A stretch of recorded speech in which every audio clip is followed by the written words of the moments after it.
What's up, fellas? I'm super pumped up today, and here's why.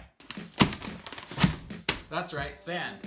I decided to go with a mix of two different sizes. This one is the Fiji Pink, and it's about 0.5 to 1.5 millimeters. And this one is special grade, which is 1 to 2 millimeters in size. And I went with the mix because this one, smaller one, is good for things like sand sifting gobies, but it can also get blown around with your power heads and whatnot. So I'm mixing it with a larger one to kind of help keep it weighed down and keep it in place. And I actually got 2 bags of each, so I have 4 40-pound bags. And I kind of think I overdid it. You see, when I ordered it, I was calculating how much I would need for the size of my tank, and I failed to take into account the footprint of the rock work. So with the rock in there, there's not nearly as much space for the sand, so I'm probably going to have to return quite a bit of this. Alright, so the plan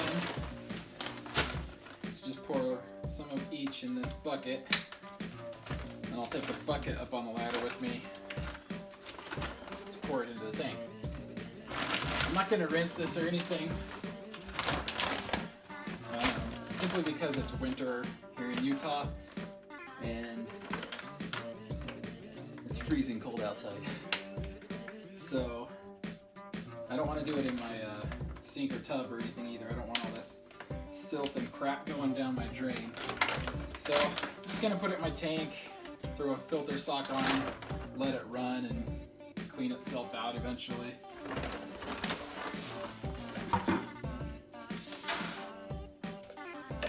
That's too slick. I'm going to go back and forth so they're mixed together a little bit. Not too concerned about them being mixed uniformly, as long as they're mixed in a pretty decent amount of air.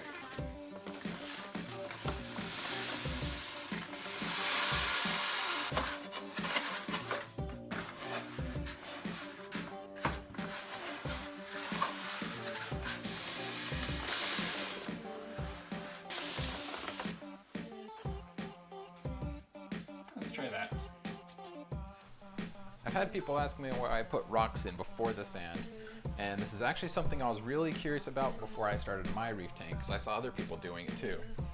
And I thought that putting the rocks in first could damage the glass. But as it turns out, if you put the rocks in after and you have the sand underneath, and you get burrowing critters that could potentially burrow underneath the rocks, create an unstable foundation, and your rock work can topple over. So check this out. I actually ended up with more than twice what I needed for my tank. 1 bag of each that's unopened, and this one that's got a little bit in it left of the special grade. So yeah, I should be able to return it though, so not too big a deal. But I actually used an online calculator for this stuff to figure out how much I would need.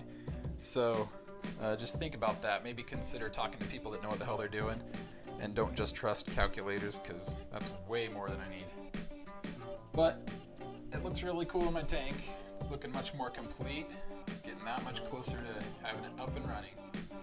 So anyways, any questions or comments, put those down below, and please consider subscribing. I will see you guys next time.